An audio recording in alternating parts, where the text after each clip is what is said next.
आज हम लोगों को यूनिट 1 में ये लास्ट टॉपिक है हमारा, 5 मिनट का है, कपल।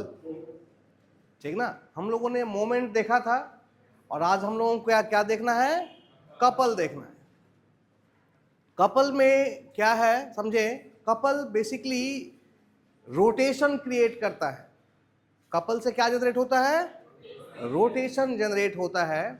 कपल में दो फोर्सेस जिनका मैग्नीट्यूड इक्वल होता है और डायरेक्शन अपोजिट होता है, और उनके बीच एक क्या हो, एक कुछ फिक्स डिस्टेंस हो, ये पूरा सिस्टम मिलकर के कपल जनरेट करते हैं। बात समझ में आ रही? जब कोई दो equal force, equal in magnitude and जिनका डायरेक्शन क्या हो, अपोजिट हो, एक डिस्टेंस के अपार्ट लगे, तो उससे जो सिस्टम क्रिएट होता है, उसे ही हम, जो इफेक्ट क्रिएट होता है, उस इफेक्ट को हम क्या कहते हैं, कपल कहते हैं। बात समझ में आ रही है? ध्यान दें, इसके जस्ट पहले जब हम लोग मोमेंट पढ़ रहे थे तो हमने क्या देखा था, एक फोर्स F था,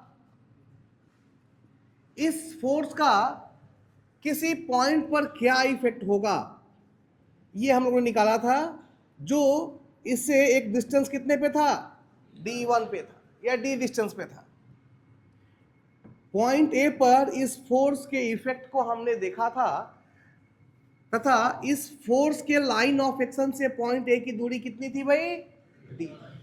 हमने देखा कि यहां पर हमें मोमेंट मिला, moment of this force about point A, और ये मोमेंट क्या हुआ, फोर्स इनटू परपेंडिकुलर डिस्टेंस।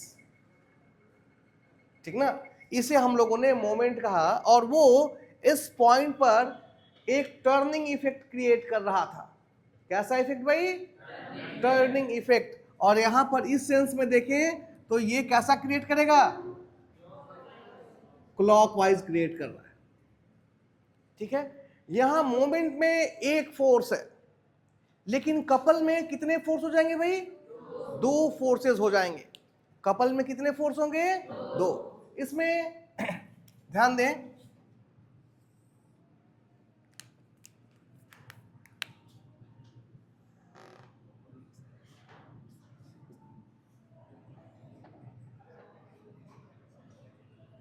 ठीक है। अब यहां पर ये हो जाएगा हमारा D। ध्यान दें, कपल में कितने फोर्स हैं, दो। एक फोर्स F है और एक फोर्स ये भी F है। दोनों को F ही रखा है क्योंकि कपल के केस में दोनों फोर्स का मैग्नीट्यूड क्या होना चाहिए, सेम होना चाहिए।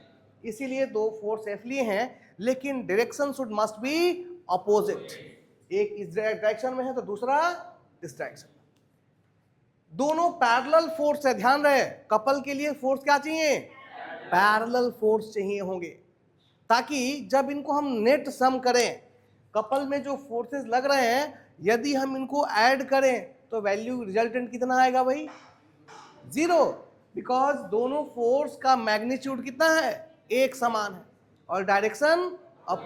तो जब इन दोनों को जोड़ेंगे तो नेट सम कितना हो जाएगा, 0 हो जाएगा। कपल के लिए ये बहुत इंपॉर्टेंट कंडीशन है। अगर ये कंडीशन फुलफिल नहीं हो रही है तो फिर हम इसे कपल नहीं कहेंगे।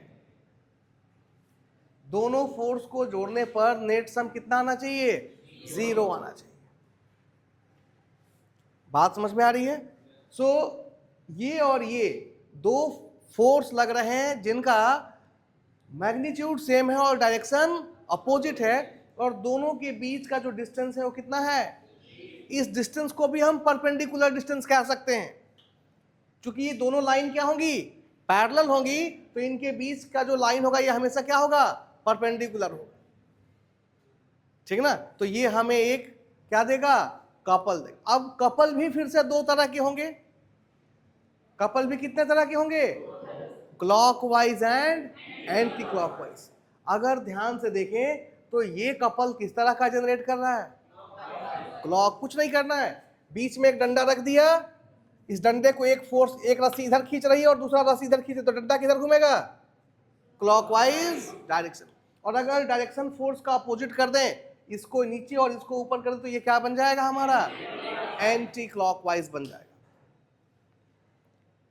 बात समझ में आ रही है? कपल की वैल्यू कितनी होगी भाई? 0। क्यों? अगर हम मैग्नीट्यूड निकाले तो किसी पॉइंट पर अगर मैग्नीट्यूड फाइंड करें, कपल से क्या मिल रहा है? जरा ध्यान से, एक टर्निंग इफेक्ट क्रिएट हुआ, एक रोटेशन क्रिएट हुआ। यहां पर हम लोग कपल का मोमेंट भी निकालते हैं। कपल का क्या निकालते हैं? या फिर कहें moment of a couple. Moment of a couple.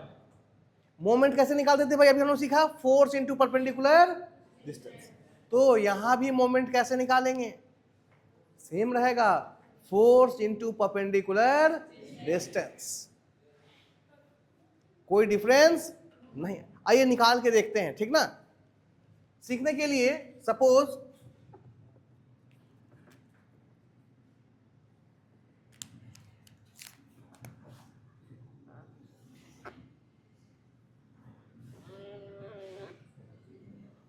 ये दो फोर्स हो गए हमारे, और इनके बीच का डिस्टेंस कितना हो गया? d। ठीक है। सपोज हमें मोमेंट कैलकुलेट करना है। इसके लिए हम पॉइंट कहीं भी ले सकते हैं। एक बार मैं पॉइंट इन दोनों फोर्स के बीच में ले रहा हूं, एक बार मैं पॉइंट इन दोनों फोर्स के इस तरफ लूंगा, और एक बार मैं पॉइंट इन दोनों फोर्स के, और फिर देखते हैं कि क्या किस तरह का सिचुएशन क्रिएट होता है। सबसे पहले एक पॉइंट लेते हैं जो बिल्कुल सेंटर पे है। Suppose this is point 1। ये पॉइंट 1 है, जो यहां से डिस्टेंस कितना पे है? d1 पे, और यहां से डिस्टेंस,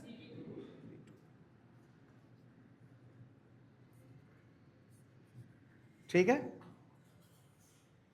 बात समझ में आ रही है? अब यदि हम लिखें कि moment at point 1, moment at point 1 कितना होगा भाई? दो फोर्स है, एक ये फोर्स है और एक ये फोर्स है, तो दोनों फोर्स के कारण मोमेंट आएगा। सबसे पहले चेक कीजिए इस फोर्स के कारण कितना मोमेंट आ रहा है इस पॉइंट पर। तो फोर्स इनटू परपेंडिकुलर कितना है distance? So it will be F into d1। और ये मोमेंट कैसा देगा?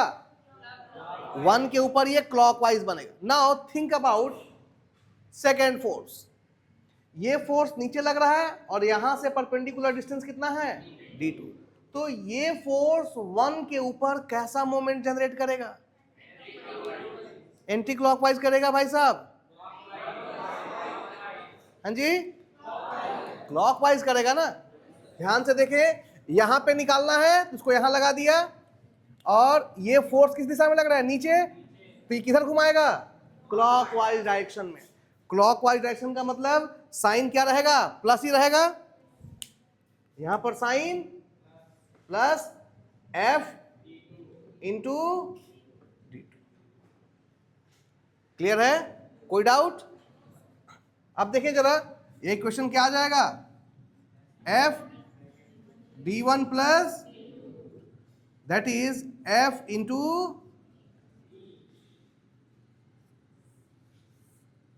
d1 प्लस d2 किसके बराबर है? क्लियर है? यदि ये मोमेंट हमें कब मिला? कब मिला? जब हमने पॉइंट कहां लिया? इन दोनों पैरेलल फोर्सेस के बीच में लिया। क्लियर है?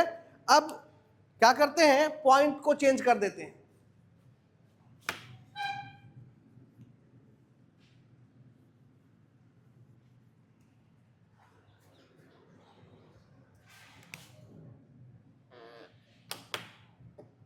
अब मान लो पॉइंट यहां पे है,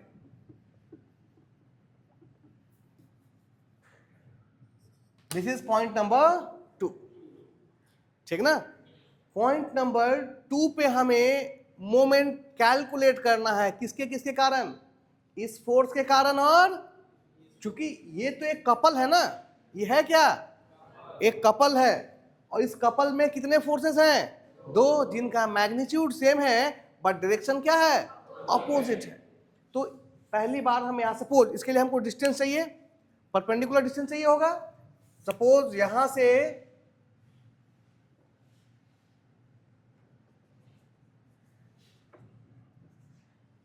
ये डिस्टेंस हो गई d3 और यहां से ये डिस्टेंस हो गया d4। लाइन ऑफ एक्शन से पॉइंट की दूरी लेते हैं मोमेंट कैलकुलेट करने के लिए ना। ये था case 1। Now this is case 2 जिसमें हमने पॉइंट को कहां ले लिया है, बाहर ले लिया। अब जरा इस फोर्स के कारण इस पॉइंट 2 पे मोमेंट कैलकुलेट करके बताएं। फोर्स और परपेंडिकुलर डिस्टेंस यहां से यहां का कितना है, d3।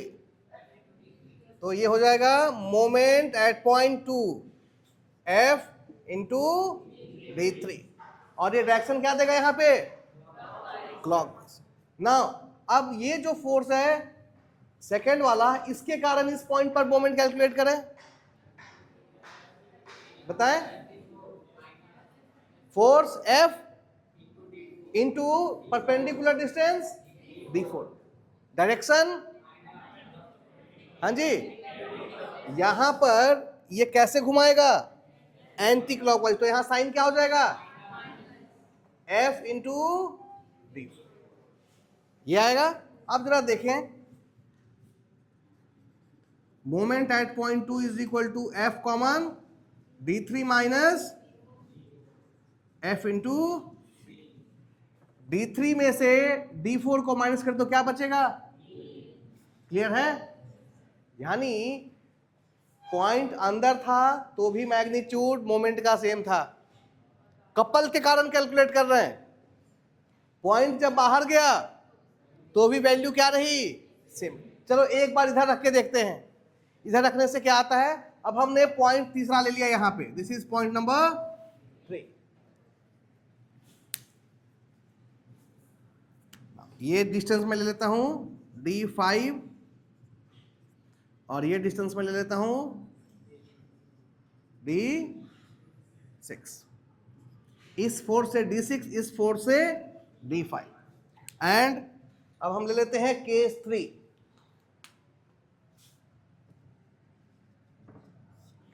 केस 3 में आप मोमेंट कैलकुलेट करें किस पॉइंट पे, point number 3, that is moment at point 3। सबसे पहले इस फोर्स के कारण कैलकुलेट करें। तो ये force into perpendicular distance F into d5 और ये कैसा, साइन कैसा रहेगा, माइनस, क्योंकि ये एंटी क्लॉकवाइज आ रहा है। So it is minus F into. Now इस फोर्स के कारण कैलकुलेट कीजिए, फोर्स इंटू डिस्टेंस कितना है, दिस साइन क्या रहेगा, plus F into d6। Now देखेंगे अगेन F कॉमन और d6 माइनस d5 करके देखें, d6 माइनस क्या बचेगा, d। इसका मतलब है कपल के कारण जो मोमेंट जनरेट हो रहा है, ठीक ना, इसका मैग्नीट्यूड क्या है, कांस्टेंट है। इसका मैग्नीट्यूड क्या है भाई, और ये मैग्नीट्यूड किसके बराबर है, it is equal to the product of the magnitude of force and the perpendicular distance between the two parallel force. Clear है।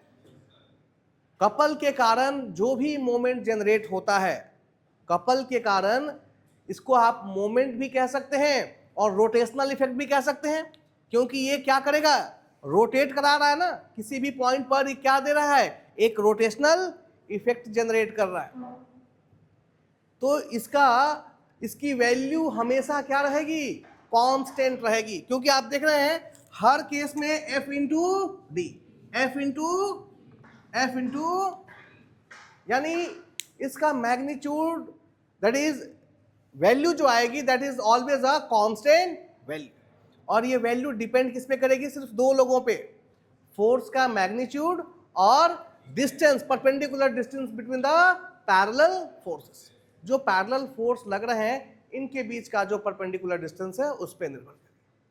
तो इस तरीके से हम लोग कपल को स्टडी करते हैं। कपल का क्या इफेक्ट होता है? कपल का इफेक्ट कैसा है? रोटेशनल इफेक्ट है। कपल का इफेक्ट कैसा होता है? Rotational effect. और हमने ये भी देखा कि इरिस्पेक्टिव ऑफ द पॉइंट कहाँ, इससे कोई फर्क नहीं पड़ता है।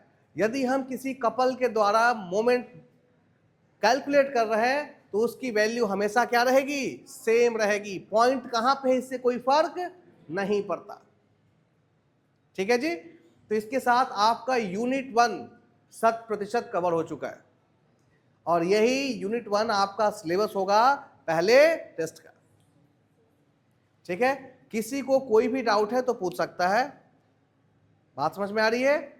बाद में भी आता है तो बाद में आप केबिन में आके पूछ सकते हैं, डिस्कस कर सकते हैं। ठीक है, फिलहाल आप अपना असाइनमेंट यूनिट 1 का बनाएं। असाइनमेंट में आपको क्या चीजें रखनी है भाई? जितने टॉपिक मैंने कवर किए हैं उन्हीं को रखना है। इसके अलावे कुछ रखना चाहते हैं रख सकते हैं, लेकिन जितने टॉपिक मैंने कवर किए हैं वो सारे के सारे होने चाहिए। इसके अलावा जितने न्यूमेरिकल प्रॉब्लम डिस्कस किए हैं वो सारे न्यूमेरिकल प्रॉब्लम आपके नोट्स का पार्ट हिस्सा होना चाहिए। जो डेरिवेशन कराए हैं वो डेरिवेशन आपकी कॉपी में दिखना चाहिए, नोट्स में दिखना चाहिए। यही आपका असाइनमेंट है। असाइनमेंट में आपको कोई भी चीज ऐसी नहीं दी है मैंने जो मैंने आपको खुद ना बताया हो। मकसद सिलेबस कंप्लीट करना बिल्कुल भी नहीं है। जनरली असाइनमेंट क्यों देते हैं? ताकि सिलेबस कवर अप हो जाए। यहां असाइनमेंट का मतलब है कि आप मेरे साथ साथ मेहनत करो। मेरा काम था जो यूनिट 1 में वो कंप्लीट हो चुका है, अब आपको करना है। आप उसका प्रॉपर नोट्स बनाइए और ज़्यादा से ज़्यादा न्यूमेरिकल प्रॉब्लम प्रैक्टिस कीजिए। डाउट आता है उसके लिए फिर से मैं बैठा हूँ, वो मेरे साथ डिस्कस कीजिए। ठीक है, इसी के बेसिस पे आपका टेस्ट भी कंप्लीट होगा। यूनिट 1 से ही आपका टेस्ट कंप्लीट होगा। ठीक है, फिर चलिए यूनिट 2 स्टार्ट करते हैं।